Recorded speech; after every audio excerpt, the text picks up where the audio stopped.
दो जो पत्तियां हैं, इन पत्तियों के ऊपर एक एक शमी पत्र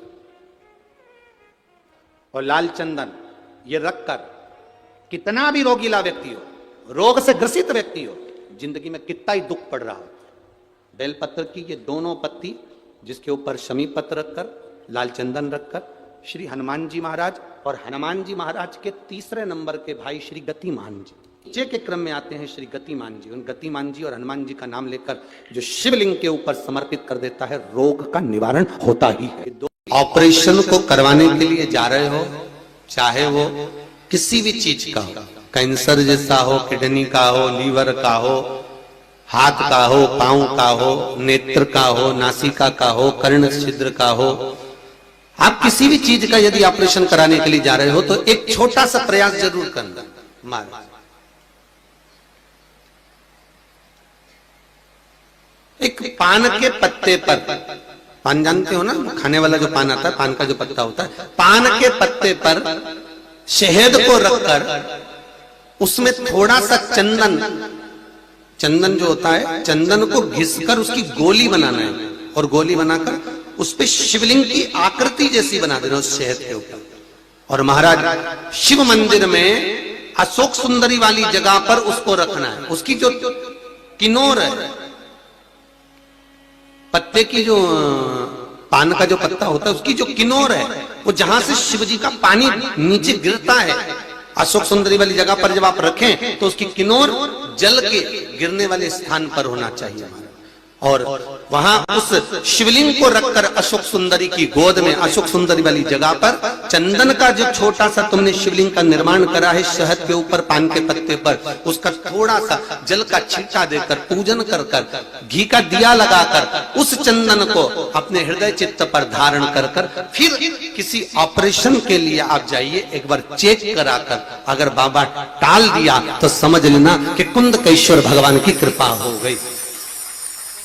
कुंदकेश्वर भगवान की कृपा, अर्थात किसी भी ऑपरेशन को करवाने से पहले अगर ये उपाय कर कर आप फिर चेक विजय प्राप्त करना है तो विजय पाने के लिए वो एक ही काम करते हैं। हनुमान जी के तीसरे नंबर का भाई गतिमान, उस गतिमान के नाम से जो व्यक्ति युद्ध करने के लिए जा रहा है या विजय पाने के लिए जा रहा है, अपने बराबर का लच्छा, लच्छा जानते हो, नाड़ा मोली, उसको नाप कर गतिमान के नाम से लपेट कर हनुमान जी के मंदिर में रख देता है और उस मोली को फिर अपने हाथ पर बांध लेता है तो वो हार नहीं सकता, विजय ही प्राप्त करेगा। गतिमान का इतना प्रभाव है, चाहे कुछ भी।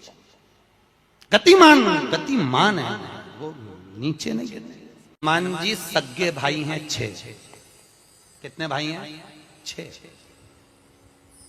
सगे भाई। सबसे पहले नंबर हनुमान, फिर गतिमान, केतुमान, धृतिमान, यतिमान, ऐसे हनुमान जी महाराज के 6 भाइयों का क्रम वर्णन किया गया। कितने भाई हैं? 6। हनुमान जी महाराज का एक भाई है जिसका नाम है गतिमान। क्या नाम है? गतिमान। और जिसके यहां पर फैक्ट्री हो, किसी भी तरह की फैक्ट्री हो, चाहे वो नट बोल्ट की हो, पानी की हो, किसी भी तरह की फैक्ट्री हो, अगर फैक्ट्री में जरा सी भी तकलीफ आती है तो हनुमान जी महाराज के उल्टा पांव, लेफ्ट पांव के नीचे का सिंदूर लाकर गतिमान का नाम लेकर अगर फैक्ट्री पर स्वस्तिक बना दिया जाता है तो वो फैक्ट्री धड़ाके से चलना चालू हो जाती है, कभी खराब नहीं होती, कभी परेशान नहीं करती। महाराज गतिमान हनुमान जी के तीसरे नंबर का भाई। पीपल के पत्ते को अगर एकादशी और द्वादशी के दिन एक तांबे के पात्र में गला कर रख दिया जाए और उस पानी का आचमन 3 बार करा जाए तो जिसकी नाड़ियां चोक भी हो जाती है, डॉक्टर बोले इसका बाईपास करना पड़ेगा, उसको केवल 3 आचमन पानी एकादशी और द्वादशी को पीपल के पत्ते का कराया जाए तो अंदर की नाड़ियां भी खुल जाती हैं। पीपल के पत्ते का इतना प्रमाण हमारे विष्णु पुराण में वर्णन है। जैसे चर्म रोगधारी व्यक्ति होता है ना, जिसकी चमड़ी सफेद पड़ जाती है, तो उसको क्या करना चाहिए? केवल हिंदू धर्म में केवल एक पीपल का वृक्ष है जिसका पराग झड़ता है और वो रात्रि को लगभग 10 बजे से 12 बजे के भीतर, 9 बजे से 12 बजे के भीतर पीपल के पेड़ के पत्ते का पानी झड़ता है, उसके नीचे थाली रख देना चाहिए और उस थाली में पीपल के पेड़ के नीचे रख दो और उसका पराग जब झड़ जाए वो पानी को बाल्टी में धो लो और धोने के बाद थाली को उस पानी से 15 दिन, 8 दिन, 20 दिन स्नान करिए, धीरे धीरे चर्म रोग समाप्त हो जाता है। सफेद जो चमड़ी पड़ी वो वापस अपने रंग में आना चालू हो जाती है। कोई डॉक्टर की विवाह शादी में देरी हो रही हो, या कोई नया कार्य चालू कर रहे हो उसमें देरी हो रही हो, या कोई सर्विस के लिए नौकरी के लिए जा रहे हो और वो कार्य नहीं हो रहा हो, तो एक धतूरा, केवल एक धतूरा, उस धतूरे को फोड़कर उसके अंदर का फल निकालकर उस फल को शिवलिंग पर चढ़ाकर एक लोटा जल शंकर भगवान को समर्पित कर। दिन होना चाहिए मंगलवार। कौन सा दिन होना चाहिए? जम के बोलो जरा, मंगलवार। उसके बाद में आप विवाह के लिए अगर समर्पित करे हैं तो विवाह में देरी नहीं होगी। व्यवसाय और व्यापार के लिए या नौकरी के लिए समर्पित करे हैं तो उसमें हम कई बार एक बात बहुत अच्छे से आपको वर्णन किए हैं कि कभी मौका लगे और आप किसी कंपटीशन एग्जाम में बैठ रहे हैं, या एक ही जगह पर सर्विस करते करते बहुत समय हो गया और वहां पर उन्नति नहीं हो रही है, आपका प्रमोशन नहीं हो रहा, तब 7 बेलपत्र केवल त्रिशूल का 3, जो त्रिशूल में 3 नोक होती है, पहले साइड की दोनों स्पर्श, फिर बीच का स्पर्श कर कर अपने हृदय की कामना कर कर अशोक सुंदरी वाली जगह पर मात्र चढ़ा देने पर भी व्यक्ति जिस जगह पर नौकरी कर रहा होता है उससे उसका प्रमोशन का चांस बढ़ जाता है और उसकी उन्नति की ओर अग्रसर है। त्रिशूल भगवान देवाधिदेव आनंद करने वाले महादेव के जो हाथ में आया है वो त्रिशूल कोई साधारण नहीं, स्वयं सूर्य नारायण की कला को काटकर बनाया, भास्कर देव की कला को काटकर। आरती के समय पर घंटी बजाई जाती है जिसको गरुड़ घंटी कहा जाता है। क्यों बजाते हैं? कारण क्या है? शिव महापुराण की ये राजा सिंह केतु की कथा का स्मरण करना कि उस घंटी का महत्व क्या है, क्यों बजाते हैं हम घंटी, किस लिए बजाते हैं? उसका कारण क्या है कि घंटी की आवाज जैसे ही परिवार के लोग, घर के लोग, कुटुंब के लोग श्रवण करें, दौड़कर उस आरती में सम्मिलित हो जाए। घंटी का नाद इसलिए करा जाता है कि कोई हमारे घर में नेगेटिव ऊर्जा हो वो चली जाए। घंटी का नाद इसलिए करा जाता है कि हमारा हृदय, चित्त, वृत्ति, मन, ये सब। शास्त्र को उठाकर यहां तक शास्त्र कहता है कि मंदिर में जो घंटी बजाई जाती है वो कभी क्रोध में नहीं बजाना चाहिए। मंदिर में अगर घंटी का नाद कर रहे हो, घंटी को बजा रहे हो तो क्रोध में नहीं, चिढ़कर नहीं। दुनिया के लोगों को ये नहीं कि मैं बहुत तेज बजाऊंगा, नहीं नहीं, दुनिया के यहां तक घर में भी जो घंटी बजाई जाती है उसका नाद परमात्मा को रिझाने का होना चाहिए, क्रोध नहीं, पड़ोसी को जगाने के लिए नहीं, दूसरों को जगाने के लिए नहीं, चिड़चिड़ कर कर नहीं, क्रोध कर कर नहीं, किसी से छुड़ा कर नहीं, कोई रस्सी नहीं छोड़ रहा तो उसे छुड़ा कर नहीं, नहीं नहीं। शिव महापुराण की कथा तो यहां तक कहती है कि अगर घंटी का नाद आपने करा है, भले धीरे से करा, प्रेम से करा, तो भगवान उसको श्रवण कर कर फल प्रदान करता है। और तुम तो सोचो कि मैं ही सबसे बड़ी भगत ने लिया पल्लू, बजा। भगवान भी सोचे कहां से आ गई भगत। हम आप लोगों से भी कहेंगे कभी एक बार प्रैक्टिकल करो, 1 वर्ष का। कोई भिक्षा मांगने वाला भी है ना, बहुत दरिद्रता उसकी जिंदगी में है, बहुत गरीबड़ा है, उसके पास खाने तक के लाले पड़ रहे हैं, तो हम उनसे एक निवेदन करेंगे कि प्रयास करो, 1 वर्ष ये 7 जगह हैं जहां पर कभी एक जगह का नियम बना लो, या तो बेलपत्री के पेड़ के नीचे, या शमी के वृक्ष के नीचे, या पीपल के वृक्ष के नीचे, या आंवले के वृक्ष के नीचे, या बट वृक्ष के नीचे, या शंकर भगवान के शिवालय में, या अपने घर के दरवाजे के बाहर। ये 7 स्थान हैं, इसमें से कोई एक स्थान आप चुन लो। एक दिन भी नागा नहीं होना चाहिए, एक दिन भी कैंसिल नहीं होना चाहिए, एक दिन भी उसमें कहीं अड़चन नहीं आना चाहिए। 1 वर्ष ये 7 स्थान में से कोई एक स्थान पर 1 वर्ष तक रोज शाम के समय प्रदोष काल में दिया लगाना चालू करो। भले वो दिया 2 मिनट जले, पर प्रदोष काल में अगर तुमने एक जगह का भी नियम ले लिया 1 साल का, फिर हमको बताना कि मेरे कुबेरेश्वर बाबा ने तुम्हारे घर में संपदा की कमी तो नहीं, वो भंडार भरने में कमी नहीं रही। गुरु जी, हमारा बुरा वक्त आया तो हमारे रिश्तेदारों ने साथ छोड़ दिए, रिश्तेदार बदल गए। हमारा थोड़ा सा व्यापार डाउन गया गुरुजी, हमारे परिवार के लोग बदल गए। अच्छा, आपसे पूछें, जरा उत्तर देना कांकेर वाले सब लोग। बुरा वक्त आया तो रिश्तेदार बदल गए, बोलो बदले कि नहीं बदले? बुरा वक्त आया तो अपने बदल गए, बदले कि नहीं बदले? जब रिश्तेदार बदल गए, घर के लोग बदल गए, तो थोड़ा समय का इंतजार करो, बुरा वक्त भी जरूर बदलेगा, ये निश्चित है। बुरे वक्त में जब रिश्तेदार बदल जाते हैं, बुरे वक्त में जब अपने बदल जाते हैं, बुरे वक्त में जब सगे बदल जाते हैं, तो थोड़ा सा इंतजार करना, शिव जी को 1 लोटा जल चढ़ाते रहना, बुरा वक्त भी एक दिन जरूर बदल कर ही रहेगा, होगा। अभी लोग ताना देते हैं, गाली देते हैं, तेरा पति ऐसा, तेरी पत्नी ऐसी, तेरा रिश्ते ऐसे, तेरे नाते ऐसे। बताओ, तेरे पति ने यह कर दिया, तेरी पत्नी ने यह कर दिया, तेरे बेटे ने यह कर दिया, तेरे बेटी ने यह कर दिया, तेरे रिश्तेदार ने। लोग ताने देते हैं, रिश्तेदार भी ताने देते हैं, कुटुंब भी ताने देते हैं। एक समय ऐसा आएगा, सब बुरे होंगे तो भी तेरे आगे भी लोग हाथ जोड़कर खड़े होंगे, जब शंकर करुणा करेंगे, जब शिव कृपा, जब शिव दया।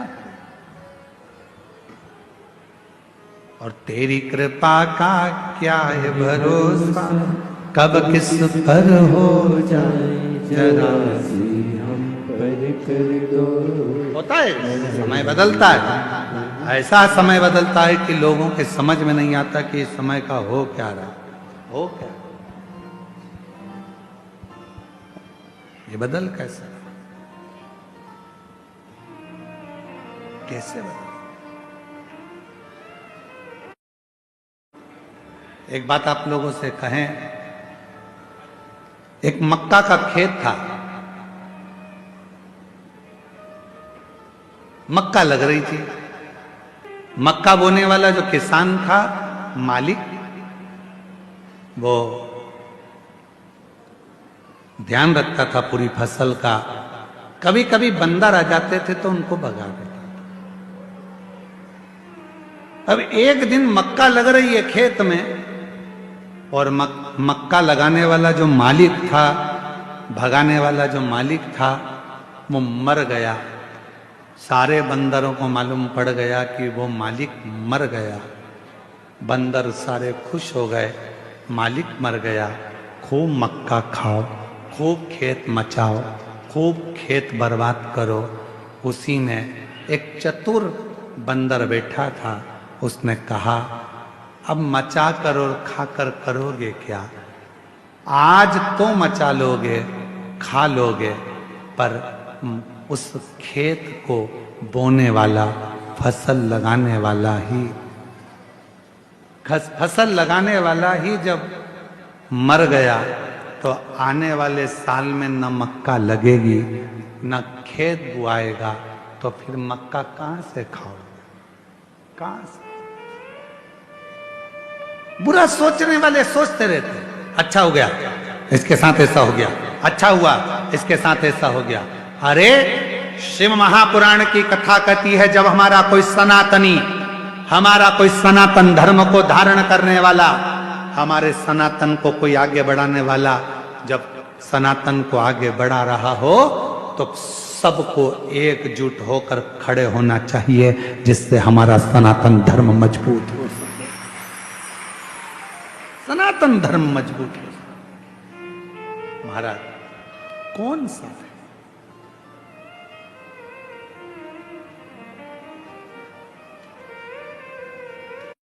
हम क्या करते हैं? दिन रात बदनाम करने का प्रयास करते हैं। जरा सा अपने मन का काम नहीं हुआ तो हमने बदनाम करना प्रारंभ कर दिया। हमारे दिल की बात पूरी नहीं हुई तो हमने बदनाम करना प्रारंभ कर दिया ना। शिव के मंदिर में जब भी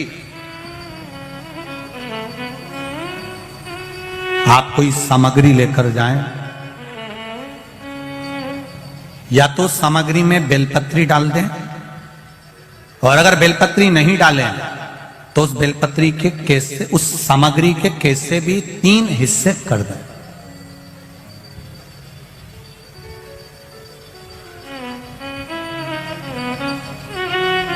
शिव महापुराण की कथा कर रही है, एक भाव वर्णन किया है।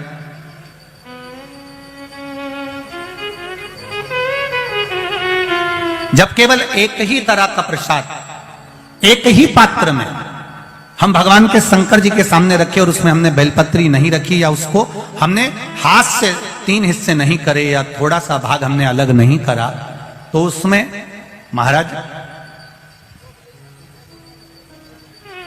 भगवान शिव के जो गण हैं उनका हिस्सा हो जाता है। पहला चंदेश्वर का, दूसरा चंदाशु का, तीसरा चंडाली का, चौथा विश्वसेन का, और 5वां चंड का हिस्सा उस प्रसाद में हो जाता।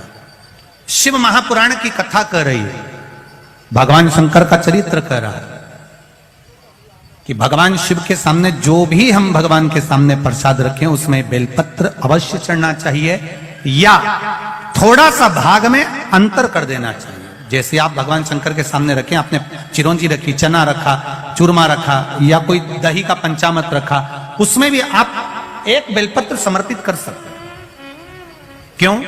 बेलपत्र उसमें डाल देने से या भाग विभाजन कर देने से भगवान शंकर के गणों का जो हिस्सा है वो हिस्सा नहीं रहता, फिर आप उसको ले जाकर अपने भाग के अनुसार उसको प्रयोग में ले सकते हैं, आप उसको पा सकते हैं। अब और अच्छे से समझ लीजिए, प्रसाद शिव जी का प्रसाद और अन्य प्रसाद में एक अंतर रहता है कि शंकर भगवान के प्रसाद को आप नहीं भी पाते हैं तो केवल अगर दर्शन मात्र कर लेते हैं तो भी ना जाने करोड़ों करोड़ों पाप हमारे जीवन के समाप्त हो जाते हैं, केवल दर्शन मात्र।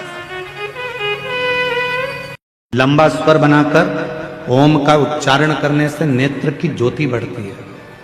लंबा उच्चारण करने से, ओम का नाद करने से बुद्धि में एक अंदर कंपन उत्पन्न होता है, उससे पैरालिसिस की बीमारी, लकवे की बीमारी नहीं होती है।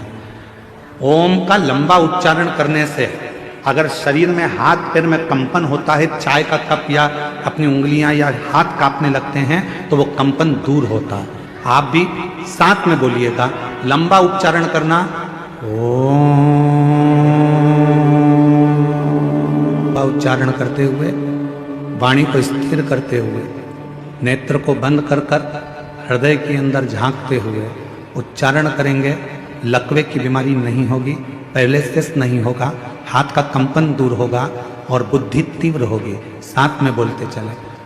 आपने जब ओम का नाद किया होगा, नेत्र बंद कर आपको ऐसा लगा होगा हमारे दिमाग में कुछ बारीक सा कीड़ा चल रहा है, कोई प्रवेश कर रहा है, वो शिव तत्व है। शंकर शिव के तेज पुंज से, मां गंगा जी के जल से 6 पुत्रों का जन्म हुआ। उन 6 पुत्रों को कृतिकाओं ने पाल पोस कर बड़ा करा तो उनका नाम कार्तिकेय।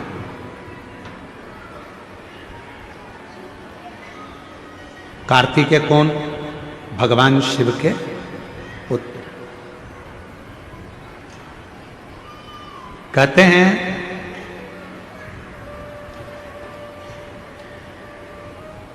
जब व्यक्ति के जीवन में कोई राह नहीं सूझ रही हो, कोई मार्ग नहीं मिल रहा हो, तब ये शिवलिंग है, जरा समझिएगा। एलईडी पर आपको दिखाया जा रहा है, मान लो ये शिवलिंग है, ये जलाधार है, ये जल यहां चढ़ाते हो तो वो पानी बहकर इधर आता है, जल बहकर इधर आता है। मान लो कोई राह नहीं दिख रही हो, आपको लग रहा है कि मैं बहुत फंस चुके हूं और निकल नहीं पा रहा हूं, मार्ग नहीं मिल रहा, थोड़ा सा लाल चंदन, जहां ये जल बहता है इसके दोनों ओर, इधर गणपति इधर कार्तिकेय, थोड़ा थोड़ा लाल चंदन दोनों जगह पर लगाना प्रारंभ करो और उत्तर की ओर मुख कर कर दक्षिण में खड़े होकर शिव जी को जल चढ़ाना प्रारंभ करो। 3 या 4 दिन तक आपने अगर दोनों जगह पर चंदन लगाकर दक्षिण में खड़े होकर उत्तर की ओर मुख कर कर भगवान के शिवलिंग पर जल चढ़ाया, पहले लगाना चंदन दोनों ओर लाल और फिर जल चढ़ाना, 3 से 4 दिन में स्वयं मेरा भोले बाबा आपको मार्ग निश्चित कर देगा और रास्ते क्लियर कर देगा। ज्यादा दिन नहीं, 3-4 दिन। कोई मार्ग यदि निश्चित नहीं। अच्छा, कई लोग ऐसे भी होते हैं कि वो केवल ये सोचते हैं कि हमने ये कर लिया और इसमें, ऐसा नहीं। शिव महापुराण की कथा कहती है कि आपको साथ में परिश्रम भी करना पड़ेगा, थोड़ी मेहनत भी करना पड़ेगा। एक पत्र है,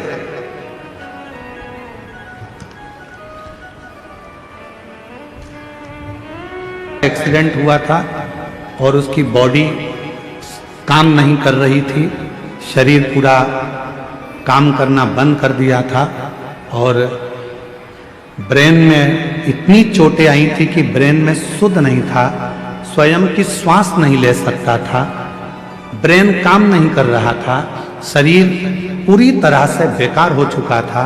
डॉक्टर ने जिसको पूर्ण तरह से घर ले जाने का कह दिया था। अब इस पत्र को पढ़ेंगे। मेरा नाम श्रीमती सुमित्रा मरकाम है। कहीं बैठी हो सुमित्रा जी तो हाथ हिला सकती हैं। सुमित्रा मरकाम, गुलावा पारा, सिंगनपुर तहसील, केशकाल जिला, कोंडगांव, छत्तीसगढ़। ठीक है, ठीक पढ़े हैं? थोड़ा गड़बड़ हो जाए तो तुम लोग पढ़ लेना, ठीक है? पत्र इसलिए हम तुमको साथ में पढ़ा रहे हैं। एलईडी पर चल रहा है, अरे टीवी पे चल रहा है, हाँ तो साथ में पढ़ते रहना, अगर कहीं गड़बड़ हो तो तुम लोग भी पढ़ लोगे। गुरुजी, भोले बाबा की महिमा का क्या गुणगान करूं? कहीं बैठी हो तो जीजी आ सकती हैं बेलपत्र लेने के लिए। मेरा नाम श्रीमती सुमित्रा मरकाम है, गुलाबपारा, सिंगनपुर तहसील, छत्तीसगढ़ की निवासी हूँ। गुरुजी, भोले बाबा का मैं क्या गुणगान करूं? मेरे पास कोई संत नहीं है। 5 सितंबर 2024 को मेरे भाई रोड एक्सीडेंट हुआ तो हम उनके जगदलपुर डिमरापाला अस्पताल में ले गए तो डॉक्टरों ने इलाज शुरू किया। डॉक्टर ने कहा इनके सिर में बहुत गहरी चोट लगी है, सिर का ऑपरेशन करना पड़ेगा। ऑपरेशन करने के बाद उनको जब वापस लेकर आए, आईसीयू में डाला तो डॉक्टर ने कह दिया कि आईसीयू में डालने के बाद कहा कि गंभीर व्यवस्था, होश नहीं है, गंभीर हैं और खुद से सांस भी नहीं ले पा रहे हैं, धड़कन भी नहीं चल रही है, कभी भी कुछ भी हो सकता है, कुछ कह नहीं सकते, कोई चांस नहीं बचने का। हमें कुछ समझ में नहीं आ रहा था, तभी हमने गुरुजी आपका बताया हुआ उपाय स्मरण किया। दीदी और जीजा जी से प्रतिदिन शिवजी का चढ़ा हुआ रुद्राक्ष का जल उसके शरीर में लगाना शुरू किया और शिवजी पे चढ़ा हुआ बेलपत्र को बेड के नीचे रख देते और श्री शिवाय मंत्र का जाप उसके कानों में कहना प्रारंभ करा। गुरुदेव, उसके शरीर में कोई हलचल नहीं थी, उसका शरीर काम नहीं कर रहा था, वो बोलता नहीं था, सांस नहीं थी, धड़कन नहीं थी। डॉक्टर ने तो कह दिया था कि इसको ले जा सकते हो, पर एक आस लगा कर रहे। बहन तो वहां जल का काम कर रही थी, तभी हमें सूचना मिली कि आपकी कथा कुकरेल में हो रही है। हम तुरंत भागकर हॉस्पिटल से कुकरेल पहुंचे, पंडाल में बैठे, सुना था पंडाल में जो मांगते हैं वो मिलता है। कुकरेल के कथा चल रही थी, उसी में जाकर बैठ गए। वहां के पंडाल में बैठकर बाबा से विनती करी, कथा सुनी, बाबा के चरणों में रोती रही, बाबा मेरा भाई है, मर रहा है, प्राण छूट रहे हैं, आप बचा लो ना बाबा। मिट्टी लाई, हॉस्पिटल गई, पेट के पास में लगा दी। 15 मिनट के बाद उसको धड़कन चलना प्रारंभ हो गई, श्वास में आ गई। और बाबा की ऐसी कृपा हुई गुरुदेव कि आज मेरा भाई पूरी तरह से चल सकता है, बोल सकता है, सुन सकता है और बाबा की कृपा से सब काम कर। ये शिव। और नहीं तो दशा देख लो क्या है वापिस फोटो में, ना हिल सकता है, सिर में इतनी चोटें हैं, ना बोल सकता है, ना धड़कन है, ना श्वास है, कुछ भी नहीं है, बस पड़ा। जिस भावना से आया। फिर निवेदन करेंगे, ये कथा तो यहां पर 2 तारीख को विराम हो जाएगी। कल की कथा का समय तो यही